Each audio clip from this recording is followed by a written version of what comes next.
Hello, everybody, and welcome to the Burgundy Zone. My name is Mike. I'm going to be your host. I'm stepping in for Kyle Ronick. Kyle just had a baby. Kyle just had his daughter yesterday. So shout out to Kyle. Shout out to his family. Everybody is healthy.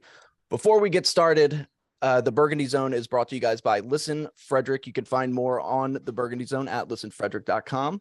And we are joined today by our very special guest. Ladies and gentlemen, give it up for Anthony Armstrong. Anthony, how you doing today, buddy?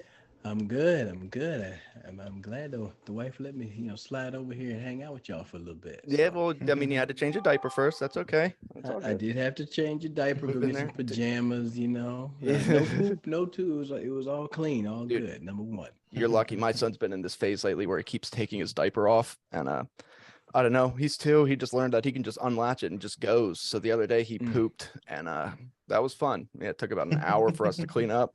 I had to go Oh man, restrain him. So that was always interesting.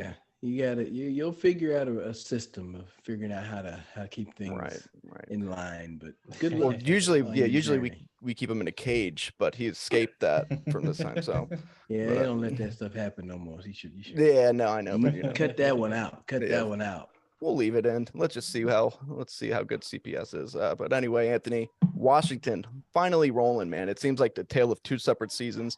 Started out 1-4. They've been 6-1 since. What is it like when you're on this sort of winning streak? Is the morale just lifted all around? Do you think that this has anything to do with Taylor being the quarterback? What do you think's going on in that locker room? Well, I mean, I have to be real. If you go and look at the years I played, I didn't have many win streaks. It was like, hey, if you got two, we were like, all right, hell yeah, let's do it. But you do know that once you have some winning, it feels good. You almost feel, I don't want to say invincible, but you start to believe in yourself, right? You heard the guys say they're starting to get some confidence, and they're finding ways to win games now, which has been exciting to see. Good teams do that. They can overcome, a turnover here and there. They can give up 167 yards, knowing that they're going to get an interception when they're 2 yards away from the end zone. So, those teams, good teams, do those things. And Taylor does bring some swag to the offense that you can tell guys are vibing off of that. And I mean, she saw myself on the plane. Yeah, everybody got in trouble, but that was for the apple juice that they had. But no, Taylor brings something special to it. I mean, you heard how what Terry was going on and on about him. I mean, that means something. Chase Young like vouches for dude. You know what I mean? Like that Right. means something. The two foundational pieces of this team right now are pointing towards number 4 being the guy. Yeah, he brings something special to the table. I saw the Commanders posted something where they were having their players going through their lockers today, and Jonathan Allen pulled out a picture of him and Taylor Heineke and said, "I have this picture of me and Taylor, a signed picture of Taylor Heineke sitting here in my locker." So that, I mean, hey, that guy is slicing you up like that. I think that's got to be pretty important. That's special. I mean, you think about it. Shoot, I don't even think I was in anybody's locker. Nobody was walking like, man, that's my favorite guy, man, me and him. Like, that's big. I mean, now Right. that's the third person. Yeah. There's something special about it. Yeah. I don't know. I'm a big chemistry guy. Sometimes you can just tell, like, if it's cooking and working over there, it doesn't matter if it ain't the prettiest. It's not, I've said this before. He's what, 6'1", 220 or so.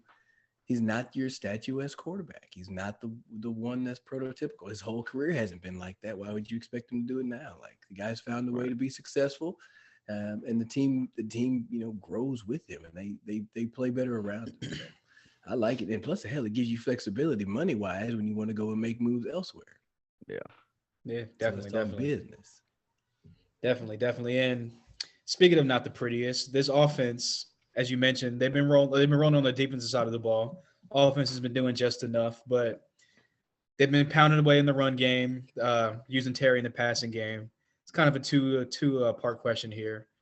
First part of the question is, as a receiver, as someone that was as involved in the offense like prior games, when you go a couple games not involved in the offense, like someone like Dotson, someone like Samuel, do you get kind of frustrated, or you just kind of keep rolling with it because you guys are winning? And part two of that is, do you think that this can be sustained not only in New York but going forward against kind of, if you want to call it, the top tier teams in the NFC, like the 49ers, the Eagles, the teams that can put up the points on the board? Yeah, that's a really good question. I save There, them just there. for you, man. Save them just for Yeah, I you. know. I appreciate it, man. And I was telling Kyle, I was like, man, y'all y'all are getting good. Y'all getting better, man. I mean, it's not like y'all was trash or garbage, but like I could tell y'all have grown, and I can appreciate the that. question. Hell yeah. The first part is it's really down to the player on if they're going to find themselves into a slump, because when you think about it, you really haven't heard much from Curtis. He hadn't didn't get a lot of targets, and I mean, shoot, Terry's targets were down too. So it's not just him, but you feel like Terry's going to be fine.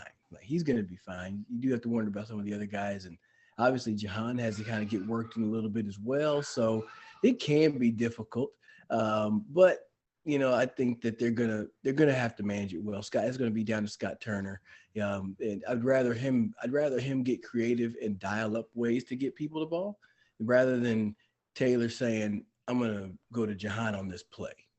So two different ways of trying to get the same thing done, right? I think the bad pick that was in that game was one of those predetermined. I think I'm going to work Jahan this play, and he didn't really read it out. So that's the first part.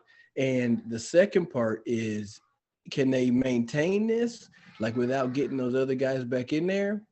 The real test is, I feel like, is going to get to Philly and San Francisco. But since they've already played Philly twice, that San Francisco game is going to be a big one to see if you can get to just go with one guy the whole time. I think they're going to have to find a way to spread the ball back out again. You're going to have to figure out a way to use these other weapons that you have. Yeah. Real fast, Scott, before you go, I completely forgot to introduce you, Scott. I'm so used to you being here now. You're on here all the time. We're joined by Scott Hartley, friend of the show from the UK, all the way from overseas, part of our huge Washington fan base that's growing over in the UK. Yeah, it is growing over in the UK, Reed, and thanks for having me on the show. Appreciate it, stepping in Kyle's shoes. Just a quick question for you, Anthony, is what do you see as the identity of this team now moving forward? Do you think we've turned into a run-based team, run-first team now? And do you think we stick with that, feeding off of Hall's question to the end of the season and moving forward? I think it is definitely going to be running. You got to lean on that run, because it's something that's consistent. I mean, if it's raining, you can hand the ball off. If it's perfect weather, you can hand the ball off. You got a strong physical guy in Brian Robinson, man. Like, let him, tote that thing. Let him rack up those carries. He's young. He's full of energy. And I think him being able to run the ball gives the rest of the offense, it gives Scott Turner, I feel, some flexibility. Like, you can find different ways to use Antonio Gibson instead of having to have him carry the ball 20 times up the gut. Shoot, you can get him out on the edge. You can have him run routes, use some, option things like that. So that's the thing that's going to be consistent. The good teams that are going to work their way, through the playoffs this year, they're going to be able to run the ball. You look at the top teams in this league, they can run the ball. I guess except for Buffalo. But they've taken some losses, right? They've taken some L's. So I think definitely finding a way to stay with that run is going to be helpful. But with that, you're going to have to be efficient passing the ball. Right. Okay. Yeah. That's I would almost like to see them do it on a game-by-game basis. I mean, I guess it just kind of depends on what they can do, but definitely. I don't know. Because the thing is I think against Atlanta was, I was saying it was a situation to where you could get snuck into trying to throw the ball because they gave up so many yards passing. Right. Okay. They were worst in the league in passing. And I was like, don't go falling for that, because they do have 9 interceptions. They can also run the ball. So if you don't stop the run and they turn you over a couple of times, next thing you know, you're fighting for your life against another team. And that's kind of what happened. And I was like, and we still ran the ball well. Yeah, I would have been running the ball a couple more times. I feel like they got a little bit too cute thinking, because they had a defense that was susceptible for that, but they don't blitz often. Right. So they kind of play a bend but don't break. You know what I mean? So yeah. I mean, that makes sense. I like the way, you completely changed my mind there, Anthony. Look, I've been in this tape, man. I've been getting the most of my NFL Plus subscription. Shoot, I gotta watch the film. I mean, I watch like the first. I try to watch like the first quarter, the first half if I can. Right. Because that seems to be like, that's how they were intending to play, and then you're gonna make your adjustments in the middle. Yeah. So right. Tell the story already, but anyways. Well, you're good. Going to the other side of the ball, Chase Young, of course, he's been the big news Nobody knows when he's coming back. I would imagine that he comes back after the bye week for the second Giants game. But I mean, even that's looking iffy. If you're Washington at this point, do you shut him down for the season? Do you not even want to risk it? Or do you say as soon as this dude's healthy, he can bring too much to the table, we got to put him in? I'm strategic by when I bring him back. I'm with you on that, Reed. It's after the bye week for me. Yeah. I think the Atlanta week might have happened, but the rain, I think, kind of was like, nah, let's not put him on new sod that's wet. Then you go to MetLife Field, you literally go and Google that. They are already trying to get new turf. They're going to replace the turf. Saquon Barkley says they don't like the turf. There were 2 injuries for the Ravens that were, on that turf. Not going to put Chase Young on that for the first game, especially over there with Evan Neal. Big 6'8", big, just, big ugly sucker. I don't know personally. I'm just talking. but I'm not going to put Chase Young on that and have to deal with that all game long. So what do? You said let him wait. Then you got the bye week. You can work a little bit. He can rest. Now you can get him back to right. Bring him back in the second game against New York. It's like you have a whole different package. Seriously, I mean, the first time is no Chase. Then now when Chase Young comes back, this Jack Del Rio could have a whole new, set of plays and stuff that Chase is going to do. So I say wait. There's no reason to. And honestly, well, why would you shut him down? You know what I'm saying? I've seen people say that online, right? And they're saying that they just don't even want to risk it at this point if it's taking this long for him to get healthy. And I can see that, but you want him to get as many reps as possible, right? Kind of get comfortable. But you have to also know, here's the thing I've been saying about this team. I've trusted how they've handled injuries. You got to be real. They've done a good job in comparison to the past years. They were taking their time with Curtis Samuel, and everybody was like, is he good? Are his knees good? Can he play? And they were like, we're going to take our time. This is how we're going to do it. Slow down. And then he's healthy, and he's still healthy. Jahan had a little pull, and I think that's because you got a rookie that got to take extra reps because Curtis Samuel was down. Terry was away because he had, the contract thing for a little while. So those soft tissue injuries happen, but I think they've handled them well. I don't see what's so wrong with saying, let's not put our, brand new ACL on the football field. You're winning without him. Right. But that you have him in your back pocket. You playing Uno and you sitting there looking at somebody gloating because they about to call Uno, but you got to draw 4 for that ass. Chase Young is your draw 4 card.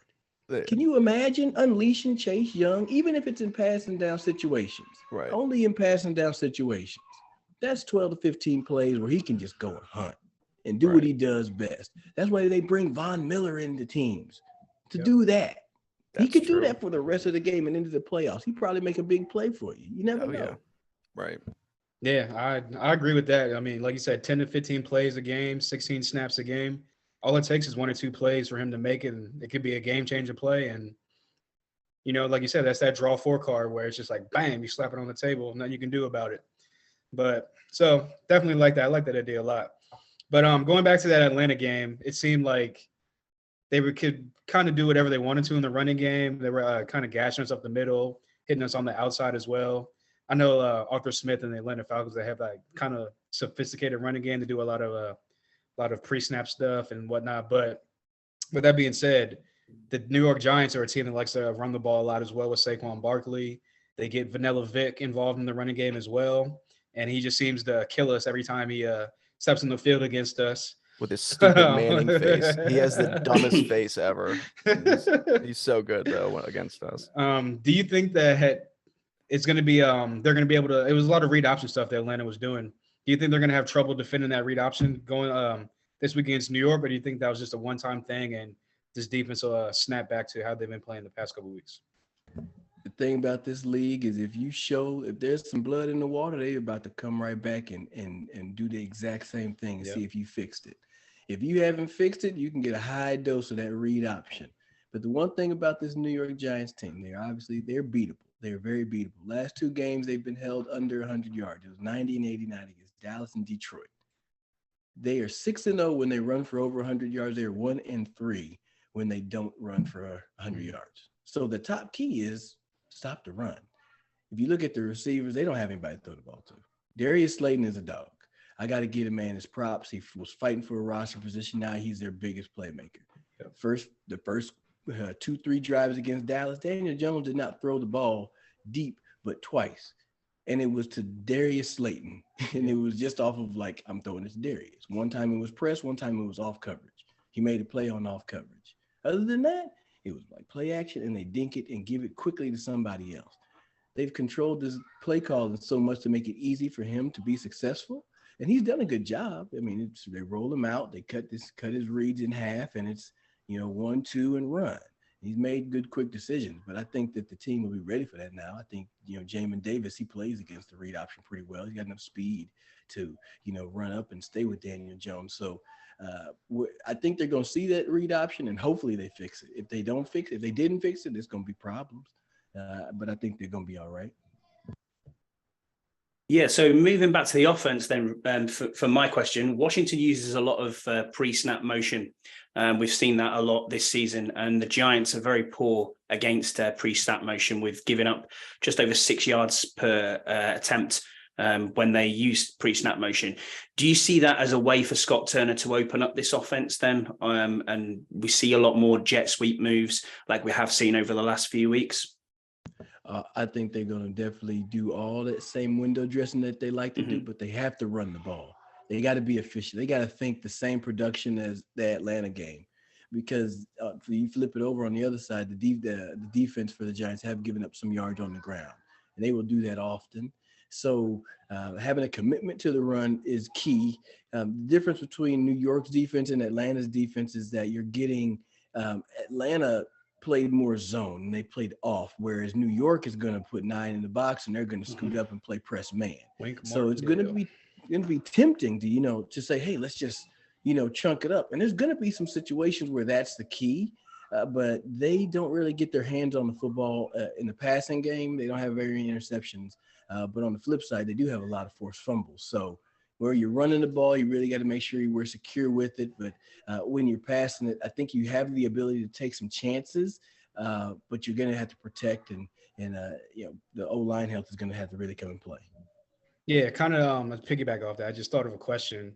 Wink Martindale, he comes from the Baltimore Ravens. He's a guy that's known to send a lot of blitzers, send a lot of rushers at you.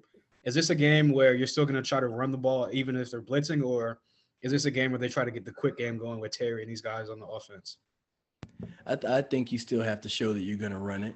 I mean, Wink Martindale, you've been in this league for a long time, and you could run into the blitz, and you never know, you may catch them where they're blitzing the other way, and you could gash them too, right? So you live by the blitz, you die by the blitz, and we've seen teams that have so much success with it and really just get worn out by it when teams know what you're doing. So I think that it'll be okay, trying to stick with that run, but you're going to have to mix in some of the quick game and some screens too. I would like to see how they handle some of those screen situations and take advantage of Kayvon Thibodeau. He's going to be aggressive as hell because he dominates tight ends. I don't know why people continue to put tight ends on Kayvon Thibodeau, but when you see somebody get ragdolled, that's because 5 is on the other side of somebody. So Logan Thomas, John Bates, you got to hunker down a little bit because Thibodeau's coming with it. That'll be a good matchup, Bates versus him in the blocking game, because Bates is such a good blocker for a tight end. Anthony, I know we only got you for a few more minutes or so, right? I maybe got another question for you. Yeah, I'll give you 5 more minutes. Thank you there, kind sir. Going to MetLife, going up and playing up there in New York, what is that atmosphere like? Is this, I know that they're winning now, so I mean, that's got to be a decent atmosphere that could really get to you. Annoying. Yeah, is that how it is? Are they almost as Philly or what? But it's not as bad as Philly, and I feel like the distance or the proximity of the fans to the field, like, kind of really come and play. Like, I feel like Philly, it was just raucous all throughout the city. Like, you just felt like the whole city didn't like you, let alone being in the stadium. Plus, they had on the sign in Philly, hey, wear your helmet because they are known to throw things in Philly. So New York didn't have. They tell you that beforehand? Like that. It was literally on the board, on dry erase board. That's crazy. The story is, so I'm leaving. It was the game that Donovan went back, right? Yeah. And leaving the locker room, and I see it on there. I remember I took a picture on my phone, and I was like, LOL, like, this is funny. they're saying, wear your helmet entering and leaving the field. So, I'll go out there, do my warm up. I have my headphones in, and then, I'm facing the tunnel, and out of nowhere, just bang, I get hit in the head. Whoa. My earbud falls out, and I just hear this like ringing. And it's, how you get hit in the ear and it's just like a high pitch. Right. And in my head, I'm like, number one, I can't cry out here. So let me get up this tunnel because I'm trying to figure out what happened. And I'm like, I can't hear. All I hear is this loud pinging. I turn around, Santana's running to me. Hey man, my bad. I was just trying to get your attention. This man was throwing a football. He was trying to throw a football. He doesn't have good accuracy, but this time he hit me right in the ear. And I thought somebody hit me with a battery. So I thought you were gonna say one of the fans threw something at you. That's yeah. No, I was like, they throwing things in pregame, dog. This is ridiculous. And I get my helmet, like this don't make no sense. Like this can't be real, but it wasn't. It was Santana Moss throwing a football, trying to get my attention. I don't even know what he wanted. Hell. Scott, you had something you wanted to do? Yeah, I've got one quick question for you. What are your thoughts on the international scene that we have here? We have the international series abroad for the NFL. Often see the Jaguars, as I call them, or Jaguars, whatever you prefer, over here a lot. And we've had every NFL team here now. I wasn't lucky enough to see Washington when they were here last, but I was lucky enough to go to game one over in the States. You literally see every jersey of every team here. We have fans for every team around, and it's growing a massive fan base. And, if we look at sport in the UK alone, it's the biggest growing sport in the United Kingdom right now. So what are your thoughts on how we've transitioned to more of an international game? I love it. I really do.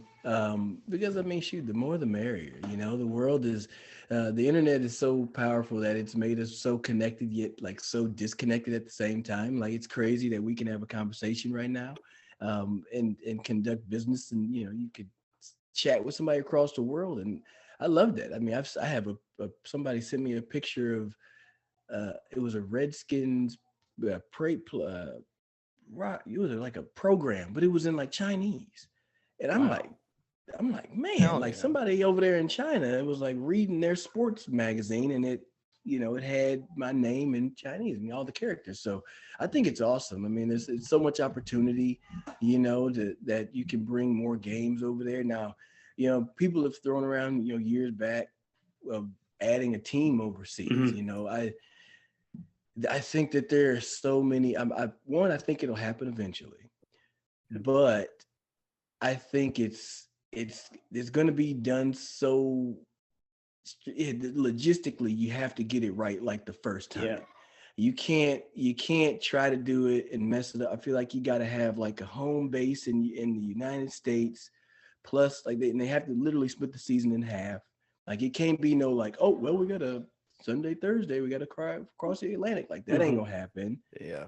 So I feel like it'd be like literally half the season is in Europe, and then or wherever abroad, and then other half of the season will be back in the States. I think it's really interesting because we've now got an NFL academy where we're having guys who are graduating from an academy and going in to D1 schools. FA Abada's a massive influence on that, so shout out to FA. I'm so glad he joined the Commanders, because we as UK NFL fans have watched his journey from literally him starting afresh, never played a down in his life, had a camera following him around, and also David Bader as well, who's on our practice squad as the German DT.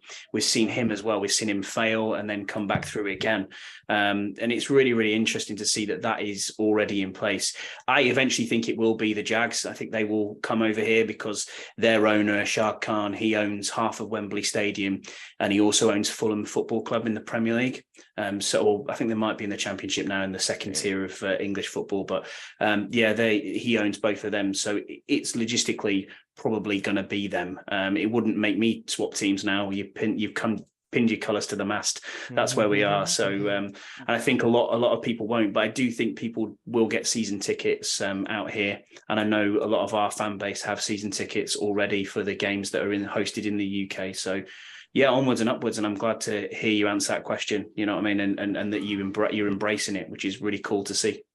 Yeah, I'm shoot, man. You see how powerful soccer is, and baseball is just it's so powerful when it's abroad. And honestly, I think kind of the way the game has changed. I mean, football is influenced a lot by rugby and Aussie rules, and we've been sniping punters for a while, and every now and again they'll find a player from another country that they bring in, and basketball does it. They spend a lot of time in Africa and finding tall players over there, and in Europe as well, and China. So it's why not open it up to Right. hell, Yeah. might as well. I mean, shoot, you gotta learn somewhere. It's the only way to improve it. I mean, Definitely. especially you go.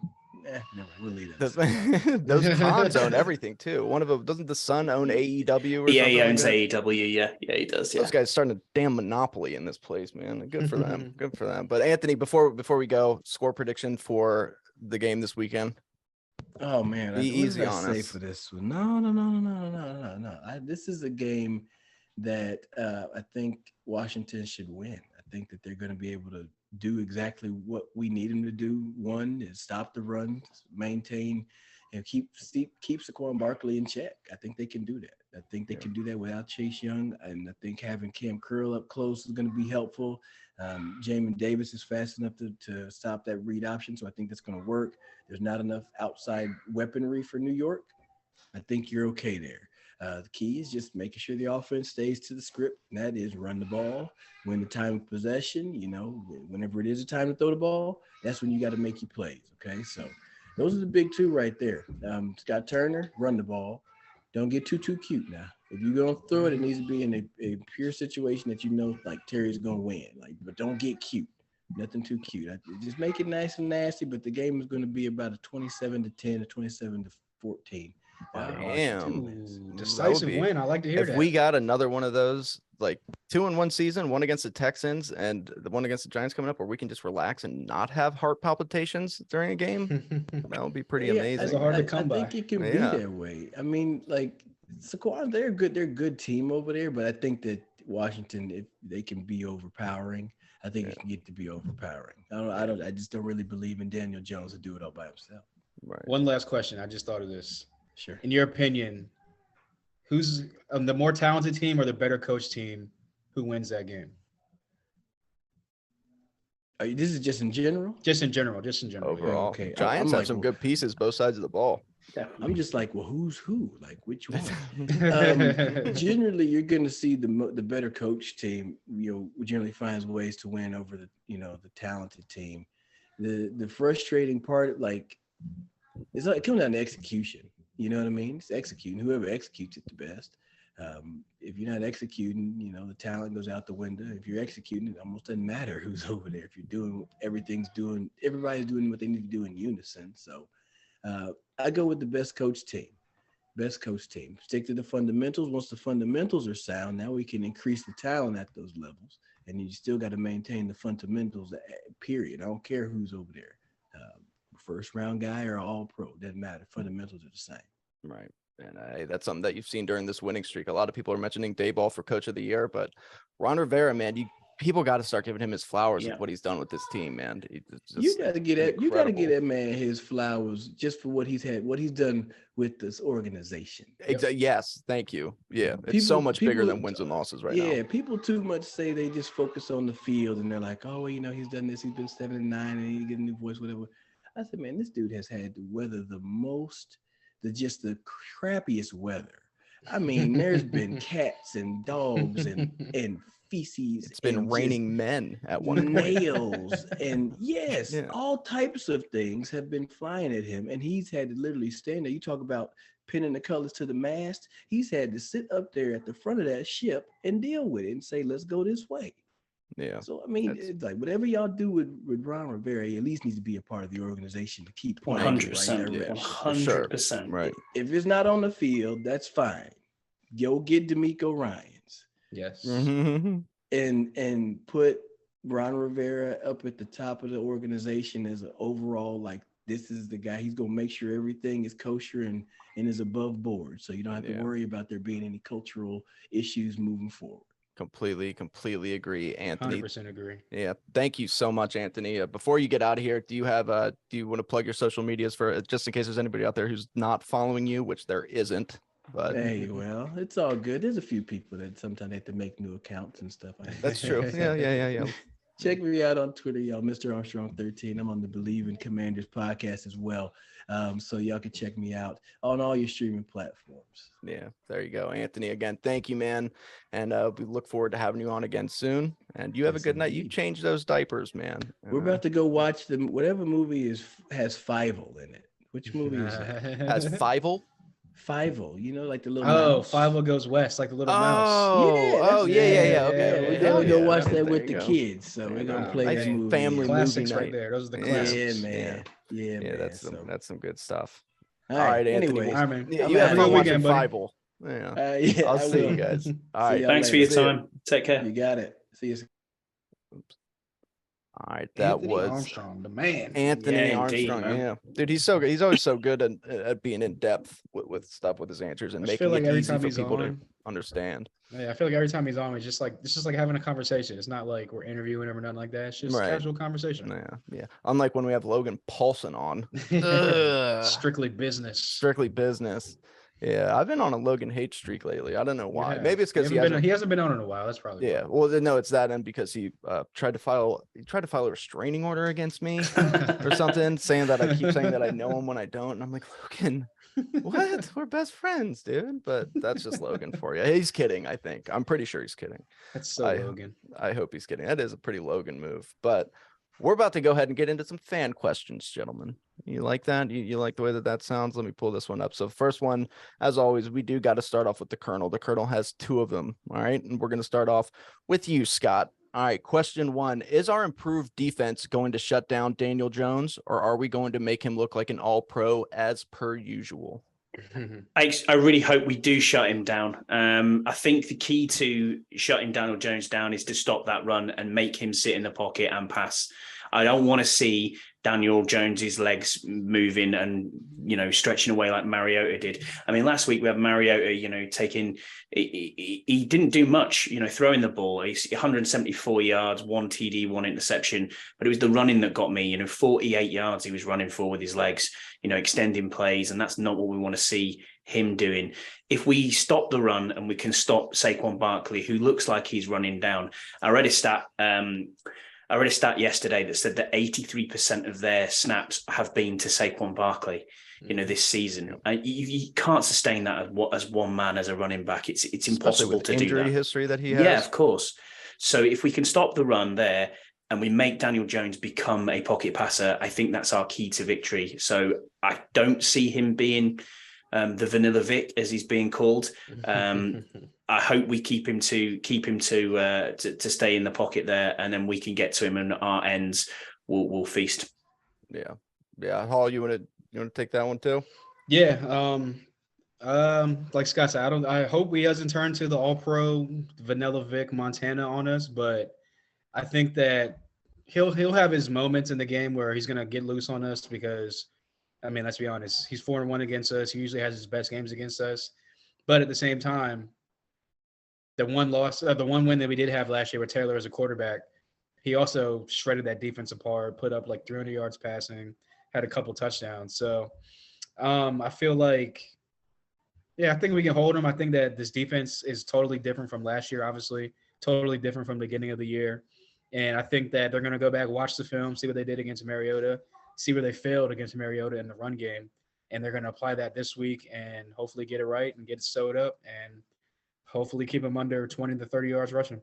Yeah, I hope so. Because Daniel Jones, we talked about when me and Kyle went on the Giants podcast. Daniel Jones, every Washington fan knows this. For whatever reason, it just seems like he always comes to play against us. And to be fair, I mean, in years past, a lot of mobile quarterbacks had success against us. So I don't think it's necessarily just Daniel Jones. I do think that his athleticism still surprises some people because you look at him and he just looks so stupid. Just looks so dumb that you didn't think he'd be able to run. But the dude's got wheels, So let's just hope that they can contain him. So the next question from the Colonel is, and Hall, will go to you for this one. If the playoffs were to begin now, all 4 NFC East teams would be in the playoffs with the Eagles taking the division. Which, if any of the 4 NFC East teams, will fade down the stretch and not make the playoffs? Yeah, obviously, I think if we're all going to probably have the same answer, if it's going to be any team, I think it's going to be the Giants. You see their last couple games, they've been trending down as opposed to what they were in the big first half of the season, which was, it seemed like each week they were kind of taking that step forward. To Scott's point, and that was a great stat pull. I think obviously Saquon Barkley is their offense. He's a heart of their offense. And for a guy to be taking 83% of the snaps, like pretty much just halfway over the season, is ridiculous. And you're seeing that I think he's starting to wear down a little bit, which is making that offense wear down a little bit, which is causing the whole team to wear down a little bit. So, yeah, I think that if it's going to be any team, it'll be the Giants. But I'm just going to put the asterisk out there. It sucks to say. I wouldn't be surprised if somehow, some way, the luck ran out with this team and they started trending back down. But I don't see that happening. We're getting all the bounces this year. It seems like we're getting all the lucky calls or the lucky no calls, knock on wood. And I just think that, yeah, if there's any team, it's probably going to be the Giants. Yeah, I mean, I'm right there with you on that. And it's tough to say, but like Scott, like Hall mentioned, you pulled up that fantastic stat earlier, and it's true. I mean, Saquon Barkley especially has had he's talented as hell. I think he's the most talented running back in the NFL, complete hands down. I mean, when it comes to athleticism and just his overall ability, I mean, that's why he was taken so high. But he's had injury problems, and with the way that they are riding him and are going to be forced to ride him coming up over the remainder of the season, it's going to be tough. One thing happens and he can go down, and already the Giants haven't been playing the best football as of late, so they really got to get it turned around. But yeah, I mean, Eagles are very good. They're streaking as we know. I mean, they made adjustments after what happened with them against us, and the Cowboys are clicking. They're rolling at the right time, so I don't see that happening to them. And of course, I mean, we're the best team in the NFL over the last 7 weeks, so I don't see it happening to us either. And that's not biased. That's just facts. It is facts, yeah. It's facts. And I mean, I totally agree with both of your points there. Absolutely. I think the Giants will be the one that will fall off potentially, especially if we get this first win at the Giants on Sunday. Having a bye week will come at the right time. Sometimes you don't want that to stop. I understand that the momentum's key and you want it to keep rolling. We're getting healthy as well, but the Giants are also getting healthy now. You know, it looks like they've got their starting center, Feliciano, coming back. You know, they've got Bellinger coming back as a tight end.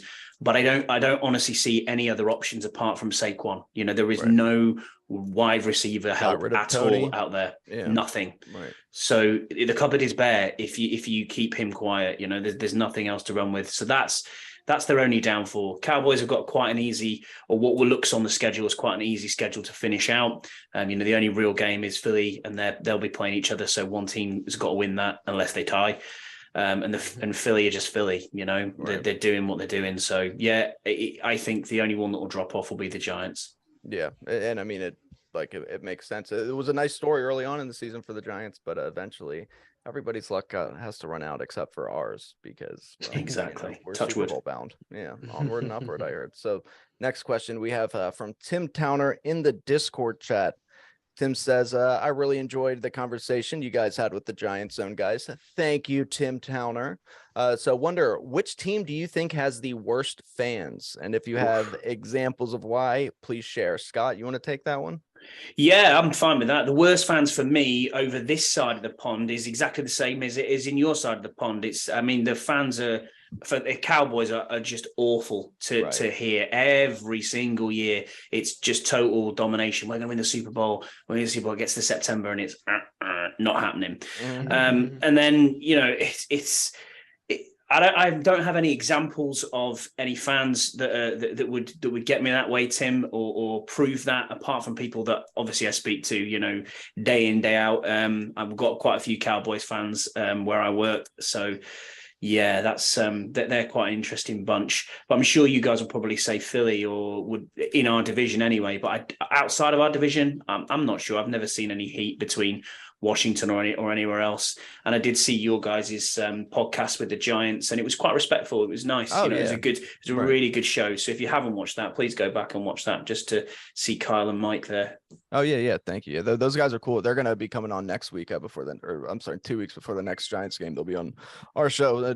Just nice civil conversation. Those guys really know football. They're awesome. But In my experience, I mean, obviously Philly, hands down. I mean, you just look at the history of Philly fans, all the things that they've done. But one low key team, and like, look, we're kind of talking on the Giants podcast. The Giants never really. I mean, I've had issues with personal Giants fans, like at the stadium and stuff. Like one time, I was throwing. It was snowing, and I was a little loose on the booze, if you know what I'm saying. So I saw these people throwing snowballs up over a snow mound and in the parking lot. So I was like, oh, let me join. This looks like fun, throwing snowballs in a place that you can't see and don't know who you're throwing them at. So I throw one. All of a sudden, this guy comes from around the snow mound. He's like, you, and he's wearing a Giants jersey. And he goes, you're throwing snowballs at my pregnant wife. And I was like, what? No. And then he like starts charging at me. All of a sudden, like 15 Redskins fans jump in front of me. And I was like, and I'm out on this note. So I just left.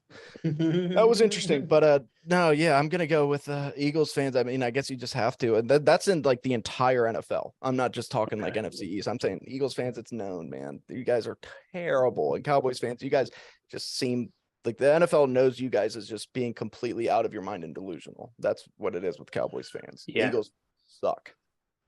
Yeah, I would say the Eagles edge out the Cowboys fans, and that's not even just like the Washington like bias in me. Like you said, that's like a league wide like known thing where, I mean, what stadium has a sign that says "Keep your helmet on" during the There you go, game and stuff thrown at you? Mm-hmm. What fan base throws snowballs at Santa Claus? Like, you know, Right. that just says it all right Who there. eats horse shit after you win a Super Bowl? Yeah, That exactly, was my man. next Yeah. one. That was my next example right there. So Sorry. yeah, but I mean, obviously, Cowboy fans are like the most annoying, or slightly under Philly, but most annoying. But yeah, every year is their year, and come December, January, you're sitting at home watching the games just like we are as Washington fans. So yeah, if I had to go like on a scale, I would say Philly is like a 10 and Dallas is like a 9. Wow, that high. I mean, I was going to ask just to jump on the back of that question from Tim there. Do you find though that I mean, I don't know how many away games you've been to or fans coming to our stadium. Do you find that it can get a bit like aggressive in that, because we've grown up with through the years of soccer hooliganism. You know, we know that there are teams out there that you just do not go and see. You don't go to Millwall away. And you don't go to, you know, a few other areas, and you think, yeah, this is not good. When fans are physically segregated away from each other, it's we're used to that, you know. Right. So one of the things that we've always heard about Philly was everybody always talks about how Philly fans are so crazy that they have a jail in the stadium because they have to go bring people to jail. Wow. And the other teams that, I mean, you hear about like it's kind of dangerous to go to is Oakland, or was Oakland. I mean, they're not just because, is that just because of the area though? The Or? black hole, yeah, and especially like when the 49ers and Raiders would play each other, it was just known to be like just a bad area with some people. Chargers and Raiders is always like a people that's start another fighting one. in the stands. Right. Yeah. So Wow. Yeah, I feel like I've been to a couple away games, and I know a lot of people have been to away games, and it's pretty much the same thing. It's where it's like if you're just minding your business and you're just watching the game and you're not like overly like just talking like smack to like the fans and just like screaming and going crazy. Majority of the time, 85 to 90% of the fans are going to be respectful.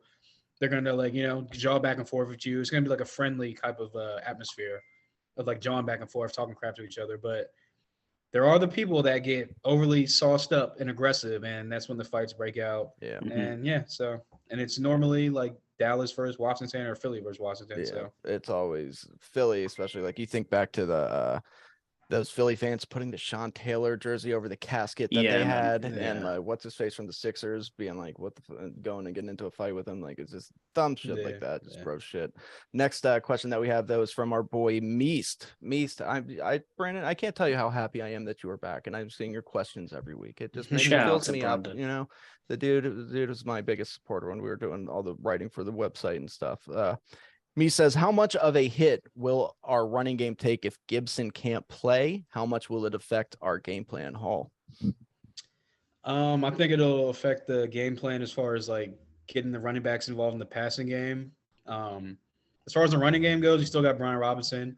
They got Jonathan Williams, who we've seen step in, and he steps in, he does his thing. He's a hard, aggressive runner. He breaks tackles, gets to the second level, lowers his shoulder, falls forward, kind of like a Brian Robinson. But like I said, I think that we'll be missing the passing game. I think it'll be missed in, like the passing game, the mismatches with the running back on the linebackers and whatnot, which Gibson has seemed to excel in for the past couple of weeks or throughout the whole season. So the running game should be fine, but I think the passing game would take a hit or take more of a hit because it's already been taking a hit the past couple of weeks. Yeah, and that's, I mean, I'm right there. I think Antonio Gibson is a huge piece. I know Brian Robinson's been getting all the love. Shout out to Brian Robinson too. I saw Josh Allen wearing a big hat last night after their win. Started a So, trend. hey, yeah, starting a trend, man. That's fun. It's a lot of fun. But Antonio Gibson does do so much for this offense because, like, he coming in and having somebody who's that talented, who is a former 1,000-yard rusher, spell Brian Robinson. You can do so. You can line him up all over the place. You can return kicks. I think that would be huge. But I don't think that he's going to miss this week. I think that generally we've seen the last 2 years around this time of year, he kind of starts to get these types of foot issues, it seems like. So I think that they've just kind of been lightening the load for him, and he's still going to play on Sunday, I would imagine. But who knows? Yeah, I saw that he was trending towards playing, is what they've said on the website today, that he's trending towards there. But I agree with you both. I think that we look at the carries last week, Brian Robinson, 18 carries, 105 yards, Gibson, 9 carries, 32. You saw more of Jonathan Williams, but it looked like he was able to punch a hole. He was going for just over five yards a carry, so it's not a bad back to come in. It's a good 1-2-3 rather than just a 1-2 punch that people are talking about. I do think we will miss him, as you said, Hall, in the pass game. But we have Curtis Samuel as well. We have to think about that. We haven't seen much of Curtis Samuel, so could he take that load on that the AG's doing for us at the moment? So right, yeah, and he affects the game in so many ways too. I mean, like we talked about, the passing game, the running game. He runs between the tackles. He runs outside. They use him in motions to kind of distract people. So it would be huge, but I still think that they could get it done. Next, we have from Andy L in the Discord chat. Do you think we stay with the run game this week, or does Turner decide to change it up this week due to the O-line injury to Trey? Scott. Shout out to my fellow co-host, Scouse Andy there. Yeah, I think we stick with what we've got. I think we stick with the run game. We have to do that. As I said before, I think we see a lot of, I think the run game will then feed the play action, and we'll throw at the right times. He's not a fan of Scott Turner, which will be quite interesting to see. We know that. But I think Scott sticks with the run, and he's just got to be disciplined in continuing to stick to the run, even if it doesn't look like it's going better. Wear them down in the first 2 quarters, and you'll succeed in the fourth quarter. Exactly. Yeah. That's exactly what we're after to do in there. Oh, man. Yeah. I didn't see you answer that. I was trying to mess with Kyle. Oh, yeah. No, we didn't do the podcast. What are you talking about? Freaking out. Yeah. I don't think that they're going to ever necessarily abandon the run with the way that it's been going this week. And plus, that's kind of been their formula, right? It's been the time of possession, the ball control, and then having the defense just play tough and get big stops when they need it. And it's been a recipe for success so far. So I don't see them shying away from the run game. I think that, if anything, I mean, as we've heard, Samuel Cosme, people have been talking for a long time about him being probably better fit inside. We're probably finally going to get to see it this weekend, with Cosme sliding inside to right guard, and then having Cornelius Lucas starting at right tackle. And that could be huge. That could be right there a fantastic starting lineup, which may even be better, if I'm being honest, with Cosme the way he is in the run game. I know Turner's been very good this year. I did see that Wes Schweitzer was back as well. So that's, he's been cleared to come back. So, that's somebody else you got to rely on. So I think that they're going to continue to do the same thing that they've been doing regardless. Paul. Yeah, I think it's like you guys. I think they're going to stick with that. If you listen to Ron Rivera, what he said today, this has been the plan all along. They were going to always be a run dominant team, but then the whole Brian Robinson situation and him taking 4 weeks to come back is when they finally found their identity. Once he got back, got healthy, started going. But if you believe that or not, who knows? But either way, I think that this is their identity now. This is who they are. They've been controlling the clock. They've been the number one team in time of possession all year. So I think that they've realized the formula for winning is run the ball, control the clock, keep the ball away from the opposing team, and let the defense go out there, play their game, and feast on the opposing quarterback. So, yeah, I think going forward down the stretch, you're going to see a lot more Brian Robinson, especially when it gets cold out. We're going to see what teams want to tackle Brian Robinson when he's coming downhill like that. So I think that this is definitely winning formula football when it comes. Oh, there it is. There it is. Yeah. There it is. It happened. It's bound to happen every week, so that's always fun. Up next, we're going to go to Twitter, though, from Wahoo Dad. That's a cool one. Wahoo Dad. That's a sick name. There you go. He says, should we keep a spy on Daniel Vick for the game? Maybe Derek Forrest. Who would you like to see spying Vanilla Vick there, Young Hall? I almost made it through without my I know you were there, so feet close. cutting off. I would put Jamin Davis on him. Jamin Davis is he's a guy that can run from sideline to sideline. I'd rather keep Derek Forrest on the back end. Like you said, they don't really have a threat in the passing game, but a guy that is a downfield threat is Darius Slayton. He's a burner. And with Benjamin St. Juice being out, I feel like it's going to be on Derek Forrest to kind of maintain and keep the back end for all the deep stuff from happening. And I feel like he can do that against Darius Slayton in the 50-50 balls, or he can go up and hit Darius Slayton in the air and make him drop the ball. But yeah, I think that I don't even remember the original question. It was who would you like to spy? Oh, spy. Yeah, I was okay. Jamin Davis. I think Jamin Davis is his job, and maybe you would get Cam Curl down there, maybe on a couple spy plays, since he'll be down playing in the box as well. Yeah, I'm right there with you. I think you got to go Jamin Davis on that one for all the reasons that you said, Scott. Yeah, I agree completely. Jamin Davis will be will be employed as a spy. I don't think it will happen. I think we'll see more of Cam Curl coming down into the box, as we've just talked about there. And I understand why Wahoo Dad's asked about Derek Forrest, because he is lightning quick. If I don't know if any of you watch Baldy's breakdowns on Twitter, but the way he just against Houston, the way he came out of his break it's ridiculous. I mean, how do you play? I never understand how you play that position and run backwards and still be as fast as as fast as a wide receiver coming out. He's lightning quick. So I can understand why they're talking about Forrest there. But I agree with you guys. I think it will be Jamin Davis if we do employ a spy. Yeah, I mean, it's got to be like he's just too athletic. That's part of his strengths is bringing in somebody like that, and didn't do it last year. But let's hope that he can have some success doing that Sunday, because that'll obviously help out a bunch. But moving on to the score predictions, this is an important game. I mean, this is one of those weird scheduling things that the NFL did where it's like I haven't seen something like this where we play the Giants in back-to-back games. I know that there's a bye week between them, but it's just odd. It's just one of the last year we saw that too with like the final 5 games of the season being all divisional games. This year we have the Giants back-to-back towards the end of the season. It's odd, and it's going to be tough from here on out. I mean, they still have the Browns, 49ers, Cowboys. So they've got a long way to go, but hey, they're the best team in the NFL right now. So what can you say?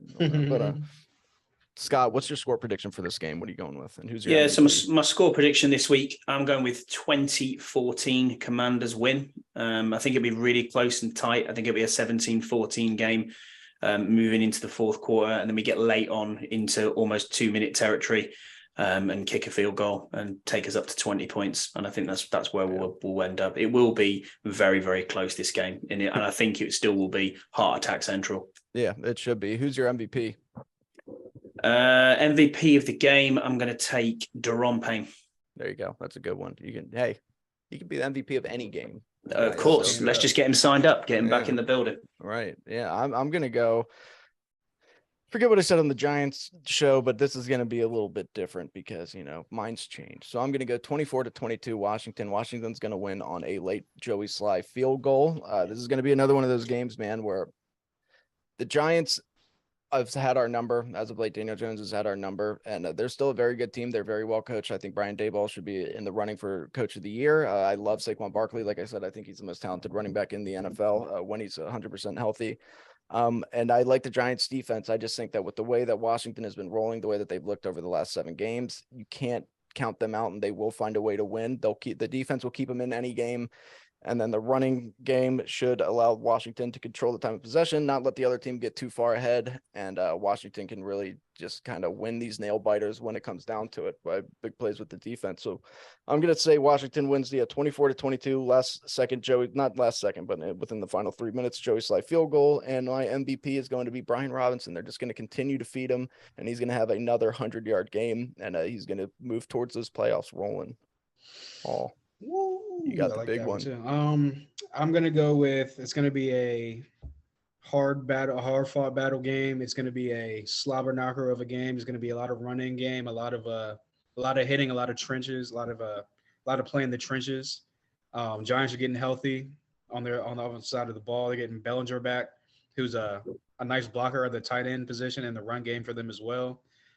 But all that being said, I think it's going to be like I said, a kind of an ugly, kind of grinded out game. It's going to be a low scoring game.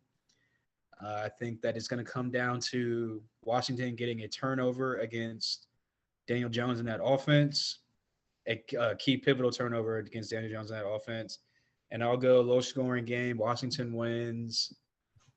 I'll go 18-16. Ooh, Weird that score. was- But very weird score. in my Hey, MVP, I'll go. I think it's going to be a defensive battle, a defensive game. The offense is going to look kind of like meh throughout this game. I'll go. Montez Sweat continues his just terror off the edge and gets a sack and a half and a tackle for loss. Hey, that matchup, I love that. That matchup is going to be one of the biggest of this game. You're going to see Montez Sweat up against Andrew Thomas. I mean, they have Evan Neal out there. Andrew Thomas has been one of the best left tackles in the NFL this year, and Montez Sweat has been on a tear. That's going to be fun. This offensive line, this revamped offensive line, young that they've kind of built up over the last few drafts, going up against this Washington defensive line, which is really established and becoming a bit of a nuisance for the rest of the NFL. But guys, that is going to do it for today. Scott, thank you for joining us all the way from the UK late at night. You joined us at about 11 p.m. and that's it's just past midnight now. So yeah, we're doing well. Yeah, you're doing all right. Luckily, you don't sleep. So that's right. Yeah, with this hair, I'm a day walker, mate. Yeah, so it's, you got to do what you got to do. Me too. But we're gonna go ahead and get out of here. Thank you guys all for tuning in. Please make sure that you guys check us out every Tuesday and Friday. We are recording all new episodes. Shout out to Anthony Armstrong for coming on to the show. Of course, former Washington receiver. A fantastic career. Always nice to hear him and get his input on things. And we are going to go ahead and sign off now. I am Old Dad. I am Hall. And I'm Kyle. Oh, sorry. No, I'm Scott. You should be, though. Yeah, you should be Kyle. As a matter of fact, yeah, I think we are going to just replace Kyle from now on. Kyle, you've been here the whole time. I didn't even realize that. Absolutely. That's what Kyle would always say to it. Absolutely. I just realized you're using Kyle's like Zoom. I was like, yeah, I know, because I don't feel like paying to record for over an hour. You know what I'm saying? So yeah, that's some peasant stuff. But all right, everybody, we will see you guys on Tuesday. Enjoy the day. Now I have to figure out how to stop recording, though. That's the hard part.